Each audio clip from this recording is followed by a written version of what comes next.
This is unexpected Mary Wash. So good. That's so good. So the first question that I'm asking everybody is, do you remember how we met? I remember being like late to psychology and I sat right next to you and then we kind of like talked about like where we're from. After that, it's all history. I remember also getting lunch in Panera, I think the day before we got sent home for COVID. I just remember us freaking out and like taking a snap or something like right outside the UC before we got sent home. I first applied to Mary Wash because they actually came to my school. At the time they were promoting the College of Education, even if it looked like this at all. When I found out that I could get my master's, I was like, okay, like not a lot of the schools have this program. I applied to this school which has a great College of Education and now physically has a great College of Education. My freshman dorm was in Marshall, deep down the hill, but I got to meet like my best friend, Hannah. Definitely it was the fact that I found a group of friends and like we're just sitting at the UC and we're just like talking about like where we're from and like all our stories and we're making that effort to get up Marshall Hill. I think that's where we felt like we finally found other people that were similar to us. Maybe I didn't feel as connected to UMW yet, but I was having people that made me feel connected.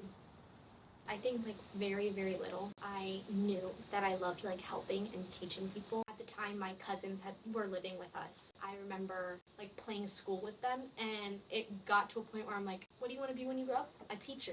It's obvious. Something that was like huge for me, like wanting to be a teacher, was I like grew up in a school that was predominantly white, and I remember being thrown in ESOL classes just because of like my last name, and remember not having a teacher that looked like me or could translate anything. I remember my mom like waking up really early because we couldn't figure out the homework the night before, and we'd go in and we'd like have to sit with the teacher and explain to my mom like what this assignment is. And I remember knowing that like I wanted to be a teacher that my students could be like, oh, she speaks Spanish. I first saw it in high school. I did a Teachers for Tomorrow, and I remember I went to a school and I walked in and they're so excited. They're like, ¿hablas español? They like got so excited. They're like, do you speak Spanish? And I thank my mom so much for that. As first gen, like, yes, I have a lot of pressure on me, but at the same time, like, I feel like college it's what you make it.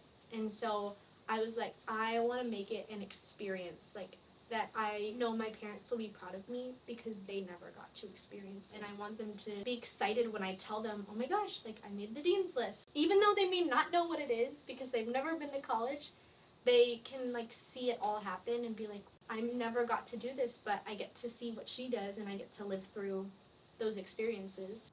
Which one's yours?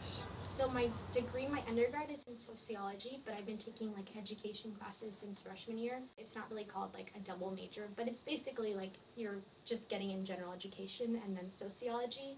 And then my master's will be elementary education. I think when I started, I just fell in love with sociology, the idea of understanding like the social world, why things work the way they do, looking at something and being like, this is the reason why something affects this other something, but we're not choosing sides here. We're just saying how it is. And I felt like, okay, like now that I have this background, I can really apply it to education. I think everybody should take at least one sociology class just to be like socially aware.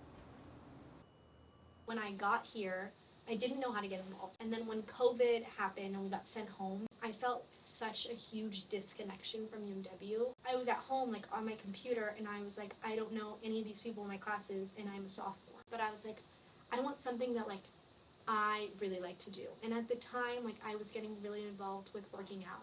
There's all these sports, but there's not like a women's club that promotes like a healthy lifestyle and a healthy relationship with food, with the gym, with your confidence in your body. I probably would have never made the club if I didn't come across a TikTok by Elizabeth, who was the founder of like the original Girl Games chapter, and I saw it, and that's when I had the crazy idea, and I texted all of my closest friends, including Tess. Like I literally thought like no one was gonna come. A few months we'll hit a year of like being established at UMW, and we have like over 120 plus members. Hey! Welcome to Girl Games. As you may see, this is our room. We've had this room since the beginning of Girl Games, and it's the most perfect room, you know, if we want it to be more personable. People can come closer. People can sit wherever they want. It's a great space, and we're so lucky to have it. That's Hannah. That's my bestie. That's the secretary. She is my right-hand man for a lot of things. So Monroe, I feel like it's like the center of UMW. That's where the fountain is.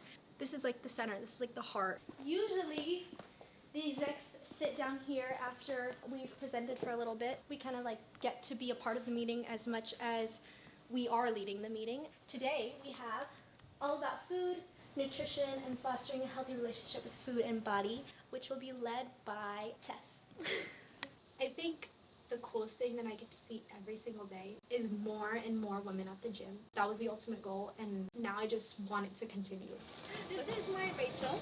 She is my exec for events. Oh my gosh, a member. Oh, hi.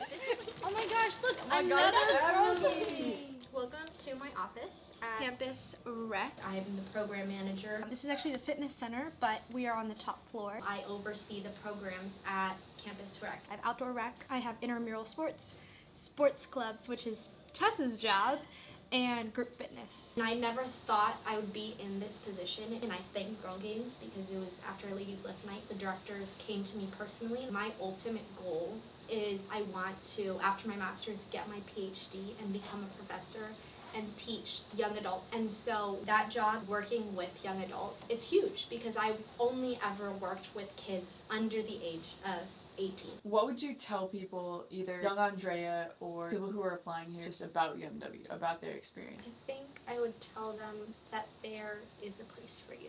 And you just have to find it. I feel like a lot of people think that, they're just gonna walk in and be involved right then and there. As I mentioned before, like, college is what you make it. And so if you make yourself someone that is just going to class and, studying and then going home and not saying yes to, hey, do you want to go downtown and, grab Freddy Donuts, like I heard it's good. Or not saying yes to, hey, like there's this new club called Girl Games. Like, do you want to just go? Like, I heard that it's not just about working out. Saying yes to things. Right when you step on here, like you are going to find a place for you. Life and college is what you make it when you say yes. What do you think is one specific thing or memory or lesson that you will take with you once we graduate? I think it does go along with what I said previously. Wanting to feel like you have a community is not a bad thing. And if you can't find that community, you create it. And that's what I did with Girl Games. That's what I'm going to do as a teacher. I created a community, and I'm so proud that I did that, and it's going to be a community that I hope lasts here at UMW forever, and I feel like that's what I'm going to take out of UMW. If you can't find your own community, just make one. Boom. That is so good. Oh my gosh.